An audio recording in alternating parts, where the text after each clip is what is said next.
많게 하리라 하셨나이다. 아멘. 에서가 옵니다. 자, 야곱이 돌아오고 있어요. 하란에 갔던 야곱이 이제 다시 고향을 향해서 오고 있었다라는 것이죠. 하란으로 갈 때는 야곱의 손에 딸랑 지팡이 하나만 들려져 있었어요. 그런데 지금은 거대한 무리를 이끌고 있었다라는 사실이죠.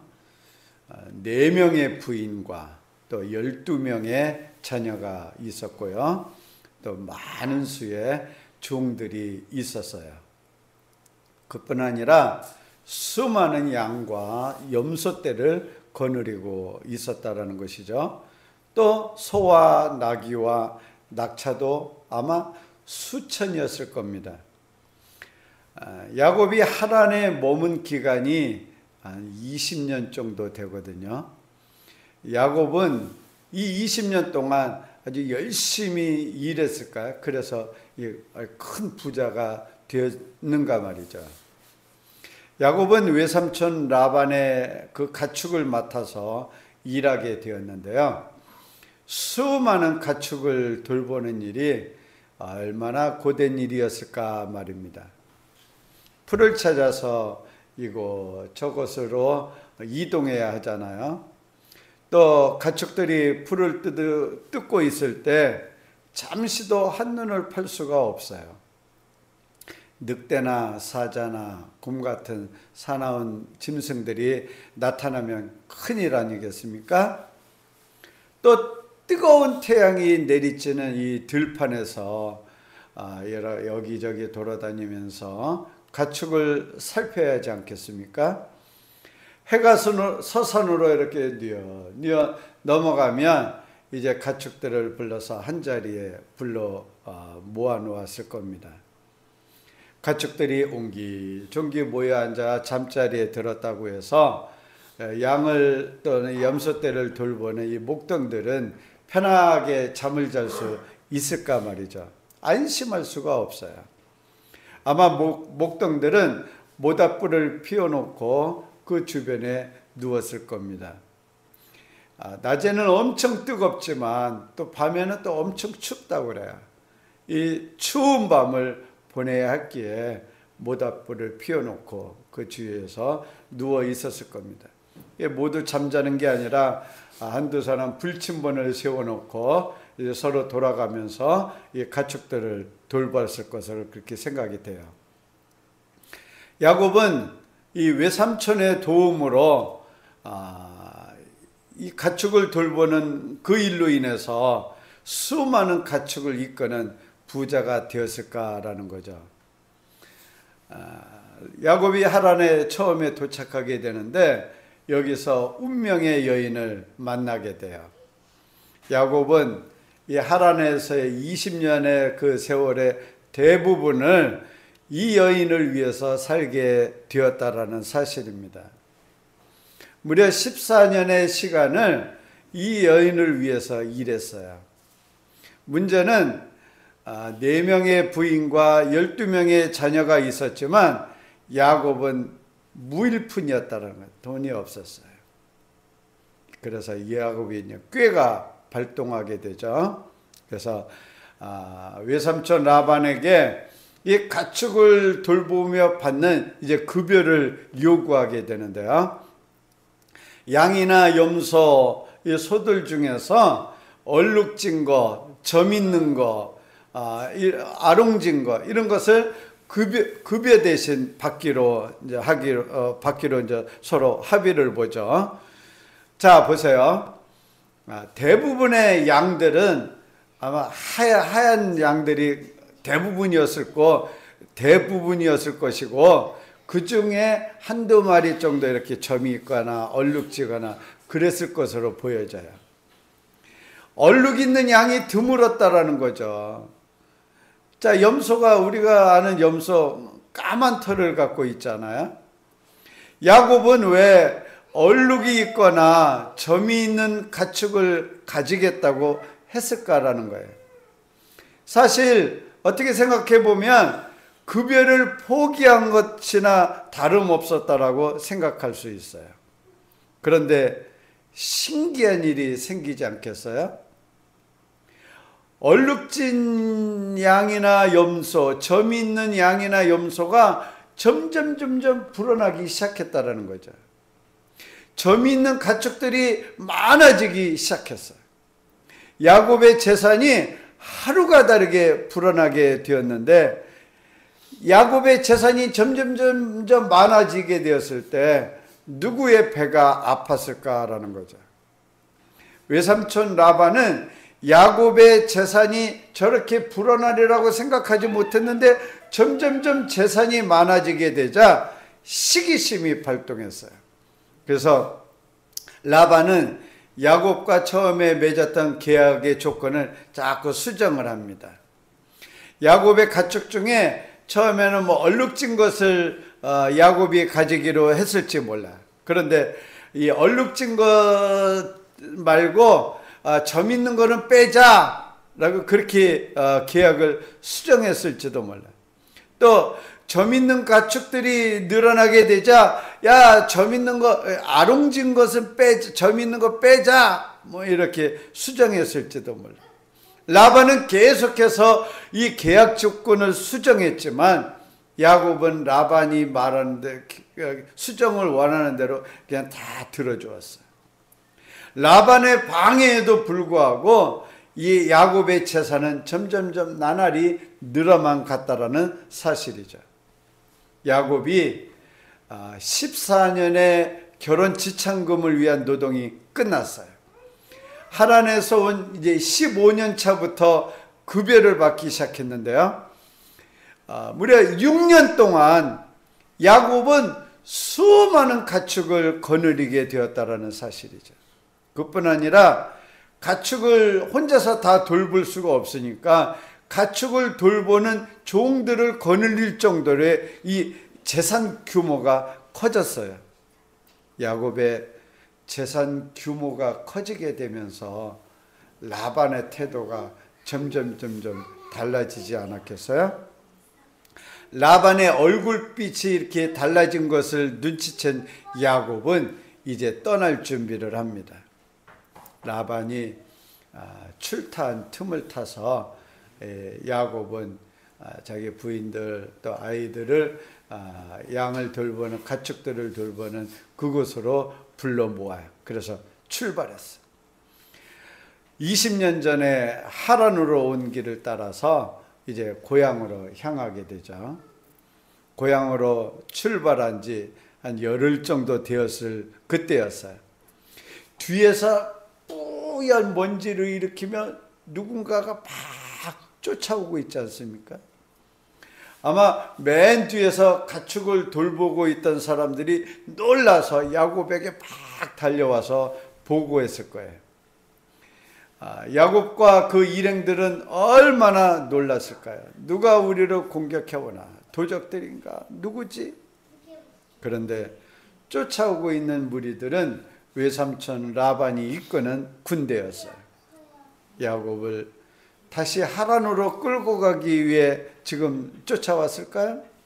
아니면 야곱의 재물을 뺏으려고 쫓아왔을까 말이죠.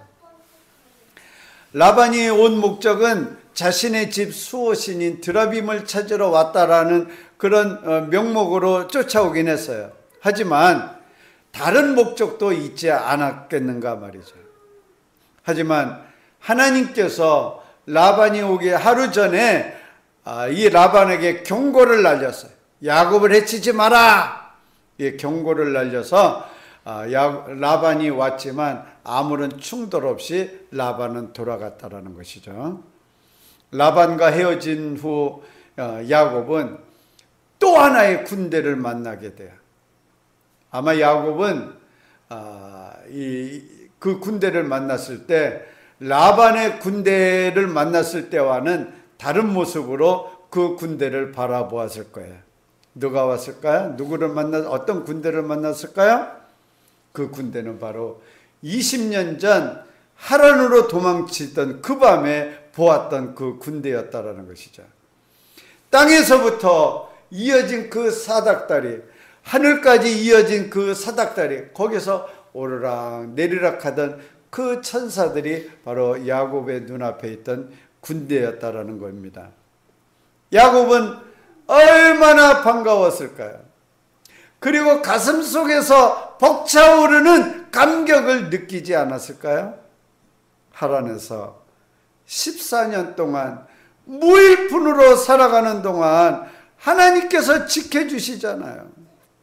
혼자 몸도 아니었어요. 4명의 부인과 12명의 자녀가 있었다라는 거죠. 6년 동안 야곱이 꿈꾸는 대로 이루어졌어요. 얼룩진 양을 원하면 아주 튼튼한 얼룩진 양이 태어나요. 점이 있는 염소가 태어나길 바라면 정말로 점이 있는 염소가 태어났다라는 거죠. 야곱은 껍질을 벗긴 그 나무를 새끼 뺀 양 앞에 그저 놓았을 뿐이야. 어떻게 그 껍질을 벗긴 나무를 양 앞에 놓고 이 양이 얼룩진 양, 점 있는 양이 되리라고 생각했을까요? 야곱은 믿었어요. 자신과 함께 하신 하나님께서 역사하신, 나는 단지 나무, 그 껍질이 벗겨진 나무를 그 양 앞에 놓기만 하면 이 양이 변해서 하얀 어미 양이, 그 새끼는 얼룩진 양을 낳게 될 것이다. 점 있는 양이 낳게 될 것이다. 야곱은 믿었다라는 것이죠. 자신을 돌보고 계신 하나님께서 보낸 천사들을 만났을 때 야곱은 얼마나 기뻤을까라는 거예요. 야곱이 가는 길에 함께 하시는 이 하나님의 손길을 보게 되었으니 야곱은 그 마음이 얼마나 든든했을까 말입니다. 야곱은 천사를 만난 그곳의 이름을 하나님의 군대라는 뜻으로 마하나임이라고 불렀습니다. 그런데 잠시 후 이 야곱은 가슴이 철렁 내려앉았어요. 또 다른 군대가 야곱을 향하여 달려오고 있다라는 거죠. 무려 400명의 군대를 거느리고 달려오고 있다라는 소식이 들려왔어요. 야곱은 얼굴이 하얗게 질리고 말았다는 거죠. 그렇잖아도 야곱은 걱정이 되어서 미리 조치를 취했어요. 그는 하인 몇을 딸려서 형 에서에게로 그 사람들을 보냈다는 것이죠. 그래서 그들에게 이렇게 말하라고 그랬어요. 그들에게 명령하여 이르되 너희는 내 주 에서에게 이같이 말하라. 주의 종 야곱이 이같이 말하기를 내가 라반과 함께 거류하며 지금까지 머물러 있었사오며 내게 소와 나귀와 양떼와 노비가 있으므로 사람을 보내어 내 주께 알리고 내 주께 은혜 받기를 원하나이다 하였더니 하란에서 모은 재물을 가지고 많은 재물을 가지고 온다라는 소식이 이 에서를 자극했을까요? 야곱이 돌아오게 되므로 이 에서의 입지가 흔들리게 되는 것에 화가 났을까 말입니다. 에서는 왜 군대를 거느리고 야곱에게 달려오고 있었을까요? 그래서 야곱은 다시 꾀가 발동했어요. 사람들과 이 가축을 두 부분으로 나누었어요. 아마 한 무리는 앞에 가게 하고 그 야곱은 뒤에 있는 무리와 함께 가려고 했을 겁니다. 앞에 가던 무리들이 에서의 공격을 받으면 뒤에 있던 야곱은 재빠르게 도망치기 위해서였다는 거죠. 두 개의 무리로 나누었음에도 불구하고 야곱은 여전히 불안해요. 야곱은 무릎을 꿇고 하나님께 기도했습니다. 내가 주께 간구하오니 내 영의 손에서 에서의 손에서 나를 건져내시옵소서. 내가 그를 두려워하면 그가 와서 나와 내 처자들을 칠까 겁이 나기 때문이다. 야곱은 방금 전까지 하나님의 군대가 자신을 지키고 있다는 사실을 보았어요. 어쩌면 하나님의 군대를 만난 후에 그 자녀들에게 자랑했을지도 몰라요. 하나님께서 지켜주시는 그 사람이라고, 야, 내가 봤지, 하나님의 군대가 나를 지켜하며 과시하며 우쭐거리지 않았을까요? 그런데 형 에서가 400명의 군대를 거느리고 온다라는 소식에 낙담하다니 말입니다. 어떻게 무리를 나누어서는 자신의 안전을 지키려 했는가 말입니다. 하나님께 질질 눈물을 짜며 하소연하고 있으니 정말 한심해 보이지 않습니까? 그런데 그 야곱이 바로 나라는 사실입니다. 내가 그래요. 하나님의 임재를 경험하면서도 쉽게 낙심하고 있습니다. 나는 소리칩니다. 그거는 불가능해요. 안 돼요. 안 돼. 하면서 소리친다라는 것이죠. 하나님의 임재를 느낀 순간은 언제인가요? 감옥 생활하면요, 그 안에 기도하시는 분들이 있었어요. 많죠, 많아요. 근데 그때는 자기가 정립을 했으면 미친 듯 하더라고요. 근데 꿋꿋이 그걸 내놓고 하는 친구가 있고, 임산부 한 명이 있었는데, 사실 그 감옥 안에서 임산부는 진짜 저희가 막 이렇게 하거든요. 노동을 할 때 우리만큼 일을 못하고 하니까 정말 미워요. 어느 날 이 언니가 그런 얘기 합니다. 자기가 기도를 많이 했는데 하나님 응답해 주셨다. 자기 20며칠 나갈 거다. 날짜를 딱 정했습니다. 날짜를 정해서 그런 응답을 받았다. 자기는. 그래서 오셨어요. 그러니까 이 감옥 안에 철창으로 갇혀진 안에서 어떤 그러한 기적이 일어나는 거예요. 근데 그날따라 그 안에 여러 가지 화재 막 이런 것들이 또 정신이 있어서 바깥에 햇빛 조이기라는 걸 처음 전기문을 드르륵 하는 전기문을 열어서 바깥에 내다놓고 햇빛 조이기처럼 담벼락에 서 있었는데 임산부가 뛰는데 누구도 100몇 명이 못 봤어요. 진짜요? 물 가요 걸린가? 8개월 임산부. 누구도 그 임산부를 못 봤고 이 임산부가 그때 정말 20며칠 날 해서 진짜 나오고 뭔가 제대로 받은 것이 많네. 한국에 와서 제가 인천에 간증 갔더니 거기에 딱 앉아있어요. 만나셨어요? 네. 실제 제가 그랬습니다. 그래서 보이지 않는 곳에 우리 하나님의 손길이 꼭 있었고 기적이라는 것이 있다.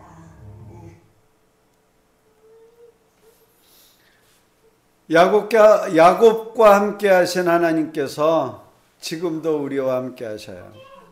내가 아무것도 없어도 하나님께서 나를 돌보신다라는 사실입니다.